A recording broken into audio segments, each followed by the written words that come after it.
This guy get hurt, get out of bed, goes on scholarship. I'm kidding, man. I'm sorry. I didn't. Now it's all my fault. I get it. 888-957-9570. Call in and ask the king a question. Hey, I'm wrong all the time. The streets say it, not me. The streets say it, not me, man. Alex in San Jose. What's happening? The unofficial mayor. I will say I am the unofficial mayor of San Francisco. We know that. There's magic in the air, but you know what? I thought there was magic already when Jimmy was in. But you know what? Let's see what the kid can do today, huh? Yeah, I'm ready for it. I'm excited. I just hope he can play. This is a great tweet. Great text from the 650. What's that say? Full text line. Bonte Frisco legend. Shasky San Fran legend. That's pretty good. Bonte with the flex moment of the day. Oops, sorry. King of the Bay, Bonte.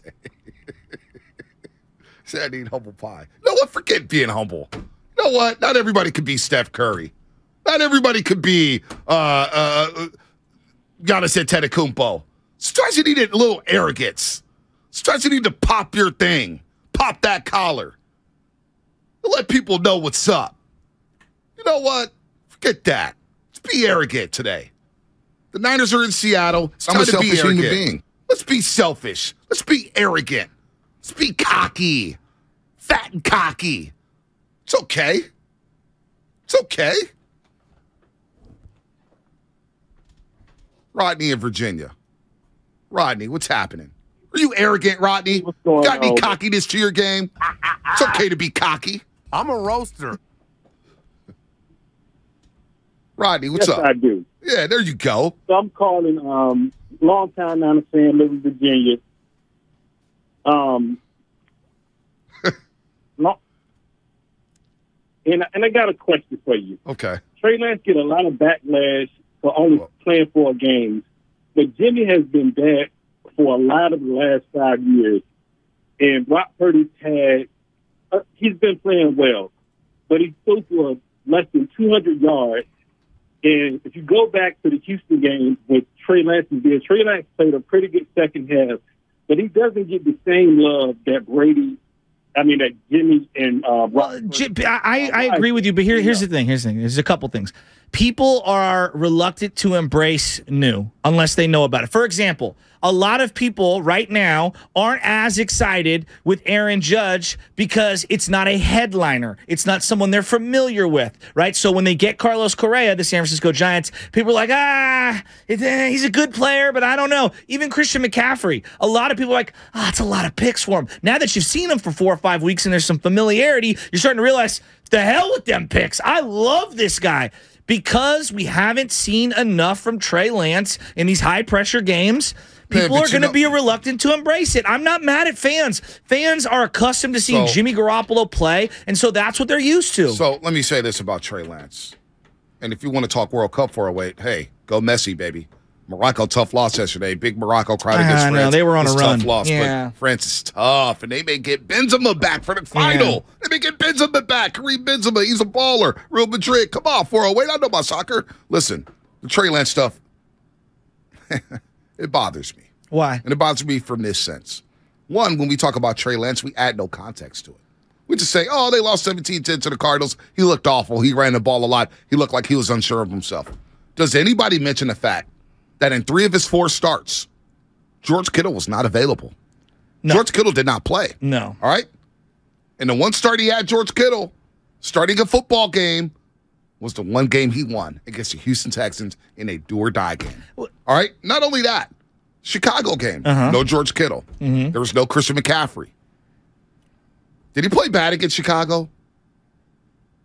No, I thought he was fine. Then it started, raining down, right? And he threw a telegraph pick. Did Deebo Samuel not fumble on the first drive of the game inside the 15-yard line? Yeah, but that's, again, you're making great points that I agree with. I just think a lot of people are reluctant to new. Like, for example, Jaquiski Tart and Jimmy Ward at safety. People were afraid to see Hufanga play safety because they hadn't seen it. Right. And they're like, well, I've seen Tart and I know he's competent. Okay. Now, after about 13, 14, 15 weeks, however many it's been, does anyone want to see Jaquiski Tart play over Hufanga? No, absolutely not. Okay. So, but are we already there with Trey Lance over Brock Purdy? But I'm just saying, I think in general, people are worried about new. We forget against the Seattle Seahawks. Niners go right down the field. They had to settle for 3. I know. Right? The second drive of the game where he gets hurt, did that happen inside the 20-yard line? It did. But he had a lot of expectations. Like, there's a lot wrapped into this. Like, there's a lot of expectations. People were hoping to, hit the ground running and explode. I think the team is better. 5 quarters. No, I agree. He didn't even play 5 quarters. If anyone's writing the full book of Trey Lance this early, then I think that's foolish. The same thing can be said for Brock Purdy. Like, anybody who's writing the book on Brock Purdy, like, that's foolish too. Like, we're in the early stages of it. I don't know how long the book's going to be, how great the book's going to be. Time shall see. What are people going to say if Brock Purdy throws 3 picks today? Well, they'll be disappointed, and they'll also say, well, he's a third-string quarterback. Oh, right? will they? Well, I think they will. And they'll also say, thank God he won those 2 big games for us. I think both can be true. Like, think about how much consternation there was over Jeff Wilson Jr. being traded. People lost their minds. A couple weeks later, does anybody miss, and I'm not ripping, he's a nice player. Does anyone rip the Niners for moving off of Jeff Wilson Jr.? No, they've been fine. But because we have familiarity with Jeff Wilson Jr., people are reluctant to see that guy move. I even saw some consternation on Giants fans. What about Brandon Crawford? What about Brandon Crawford? He's going to play third base. We're going to be fine. Mm-hmm. You know what I mean? But people are so afraid of new. People are afraid to move off of Brandon Belt for a decade because they don't know about the new. I don't know. They didn't know about Brock Purdy, and they wanted him. But then he played in a big-time game that everyone was watching. That was a high-profile game. Was the Texans game not a big-time game? Week 16? You and I were locked in. I don't know if the casual fan was.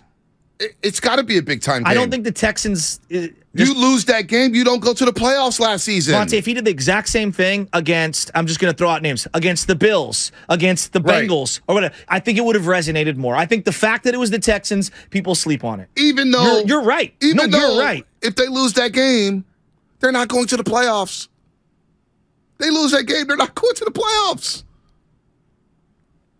Those are the facts. But people have their mind made up, and until he can prove himself, let me ask you this, I feel like we're arguing. I know nonsense. we're not arguing. I'm not saying you and me. We're not arguing. I'm We're just having a conversation. I'm trying to figure out the why. Because people have their opinions and they want to be married to them. I'm trying to figure out the why. Like, we don't make a big deal about that game against the Texans, even though if they lose, they're not going to the playoffs.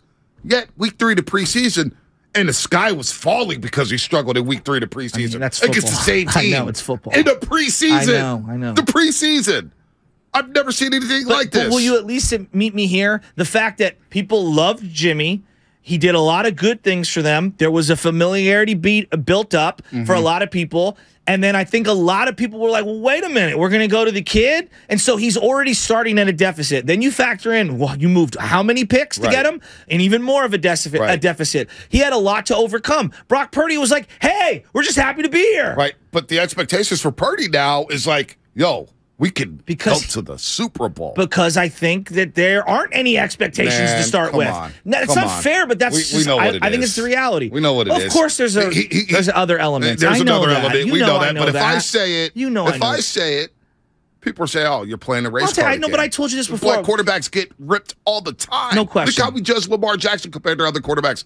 You can't name me a receiver Lamar Jackson has had other than Mark Andrews and Hollywood Brown. And we know Hollywood Brown is nothing but a number 3 wide receiver. Yet we say, oh, Lamar Jackson, we're going to pay him all this money. He carries the Ravens. Yet he doesn't have the weapons that Josh Allen has or whatnot. Well, you look at Trey Lance in that Houston game. Everybody says, oh, it's just the Texans. The stats look better than Purdy's on Sunday. I'll tell you, people are 16 to 23, 249, 2 touchdowns and a pick, and ran for another 31 in a do-or-die game. Like, you lose that game, you don't go to the playoffs. You lose that game, and everybody said, oh, man, Trey's a bust. He lost to the Texans. But yet, he played 5 quarters this year, and we're talking about he sucks? God damn. Look, if people think that he sucks, all he can do is go out and try to win the job in the offseason or maybe get healthy before the end of the year and make the most of his opportunity. You're not going to win the argument with someone who is cemented in their beliefs. Like, I've kind of come to that conclusion it's with not Niner even trying fans. to win arguments. It's just but I'm saying, like, you're not swaying anyone. We've gone from Purdy balls. We're going to skip over Jimmy and how mid he was at times for a lot of his career with the 49ers, and we're going to go straight to Trey and say, Trey, he's not ready. He stinks. After 5 quarters of football, in which we discussed the Chicago game ad nauseum. But Bonte, I'm not surprised because I just know how things work. Bonte, I was one of the people chanting for David Carr to come in a game. David Carr to come into a game because football makes us crazy. And then there's a mob mentality. You know, I mean, I believe Sean Hill was going to be that dude. I was wrong. You know, we've all had particular opinions of emotion where you see a little something, you think it's real, and it's not. The way Trey's dismissed boggles my mind. Boggles my mind. But I don't think you're going to win anyone over. Oh, I'm not trying to win anybody I'm saying over. him. I don't think he's going to win anyone over until he plays and balls out. So to me, it's kind of a moot point. But it's like, how can we even judge him off of this season when he played less than 5 quarters of football, and in one of those quarters there was a monsoon and everybody said, "Oh, you can't throw the ball." I was at that game. I know. Can't throw the ball. He's behind the 8 ball. There's I don't know what to tell you. He's in the deficit right now. It's about credits and demerits, and right now Purdy has certain credits that people have established because he's won some big time games, and we'll see what the rest of the season plays out. We'll see if he even plays tonight. Let me ask you this: What's your outlook on Tampa Bay right now? If you had to just look at the Tampa Bay Bucks and describe who they are this season, who would the Bucks be? An inconsistent offensive team that is really good in late game situations when they're trailing by a lot, and a defense that I'm not sure how good is. Do we hype them up only because of Brady? Absolutely. I know I do. But overall, they're not really a good football team, right? No, and it's proven that. But yet we're hyping this game, that win up against the Bucks, as if, man, this is the greatest thing we've ever seen. It's Brady. But Brock's not throwing the ball against Brady. No, I know. They're not He's on the field throwing the ball together. against a team that didn't have its starting safeties, that doesn't have a pass rush. I know. That has 2 linebackers who can't do anything against the run. But yet we're all in this euphoria for Brock Purdy. Yeah, Tampa Bay is a very average football team. Yeah, but we're like, oh my God, Brock Purdy can take him to the Super Bowl. Let me take a step back. Forget who the opponent was. You won 2 games with your third-string quarterback. Whether it had been the Texans or the Lions, the Bucks, pick whoever you want. Bucks didn't have their starting safeties last week. Pete, I hear you, but you won 2 games. Like, winning in the NFL is really hard, right? So 2 games is 2 games. I think it has been heightened because you beat Brady. There's no doubt about it. Brady's Brady. You know, it's like it's like right now, Indiana, they beat Steph Curry. You don't think that win means more than a win over a good Kings team? Who I think the Kings are better than the Warriors this year? But Brock Purdy's not throwing the ball against Brady. No, I know. Brady's going against the number 1 defense in the league. Brady's going against a team that has no starting safeties, no Shaq Barrett, a flawed defense, and a team that's under 500. Yet we put that game on a pedestal over a game that Trey Lance played in the game that you had to have. You had to beat the Texans. Like, I don't think people are grasping that. You want to say, oh, not you, but a lot of people, oh, it's just the Texans. I'm not thinking about Trey right now. I'm just thinking about winning. We're here. I know. I'm just saying, I'm just embracing the moment. I just don't get how this fan base, some of the fan base, puts a game against a mediocre Tampa Bay team against a game. Because it's about expectations. That meant something. It's about it. They had high expectations for Trey, and we're part of that, feeding into it. And we had 0 expectations for Brock Purdy. Like, I had 0. All right. Actually, I probably had less than 0. I didn't think he had a puncher's chance. And then he comes out and he looks great. And even our guy, Brian Balding, is like, what more can you ask? He looks great. I don't know what to say. But now that we're 4 days removed, Tampa Bay didn't have starting safeties. They didn't have Shaq Barrett. They missed a lot of dudes on that defense. Let's see them do it on the road tonight in Seattle. And again, what I say last week, let's take it week by week. First road start in Seattle, in that environment, against Pete Carroll. and it got to have a game. Yeah, and whether they have good personnel on defense or not, I believe Pete Carroll's an excellent coach. All right. You know, so yeah, I'm excited for it. This is a big one. Big one. Let's go to Brian in PA. Brian in PA, what's happening? What's up, guys? How you doing? Hey, Brian. Good. I love listening to your opinions, buddy. Thank you. I love listening to yours, dude. Thank you. Seriously. Thank you. So I have 2 points. My primary was the Warriors, but Vontae, irregardless of what you think about Brock Purdy, there's 2 things that we can, I don't want to say pass judgment on, but reasonable to think about Trey Lance. First off is the fact that Kyle and John brought in Jimmy Garoppolo, who they had all but bought bus tickets out of town for, right? That's a lot about what their confidence was in Trey Lance. Mm-hmm. They didn't have it. And in the short sample size we've seen in his career last year and this year, this is not a guy that can process and read defenses at the NFL level, which isn't surprising considering he threw for 260. And he got to have a game in his second start of his career. Threw for 260, man. Yeah. So you see the throws against Chicago in the first 3 quarters? I mean, come on, Brian. processing. All right. Ben in Oakland. What's happening? Hello? Hey. What's up, Ben? Hey, yeah. So, hey, I just was listening to your take on the Brock Purdy thing. When Kaepernick took over for Alex Smith, he blew up like in an absolute insane way. He's a toast to the town, the toast to the national media, and so I don't know. Your kind of racist innuendo didn't seem to really resonate with me. I'm not saying that racism has anything to do with it. I'm just throwing out things. Why does Trey Lance get a lot of heat? And revisit his history, a lot of people thought Alex Smith shouldn't have been replaced. Oh, no, a lot of people still disagree with that decision. A lot of people. A lot of people still believe that Alex Smith would have won that Super Bowl. Well, they wouldn't even have beaten Green Bay. They dropped 45 on a Saturday night in the playoffs against Aaron Rodgers when he was at the height of his powers with an offensive, personnel that dropped, I think, 35 points in that game. I don't even like to bring the race card into it because you get calls like that. I think there's an element of that, but there's a lot of things. People go hard on Trey. People are going hard. Mike Martz. Remember Mike Martz going hard on Justin Fields? Mike Martz. What's Mike Martz thinking about Justin Fields now? How's he feel about him now? I haven't heard any Mike Martz, Justin Fields opinions as of now. Sorry, went off the rails a little bit. We got a big game tonight. Seattle and the Niners up in Lumen Field, a division. When Niners win a game, they win the NFC West.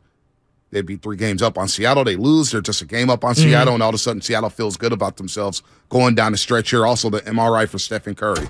We're all worried about Stephen Curry. What's going on with that left shoulder? Torn labrum, dislocation. What's going on? We shall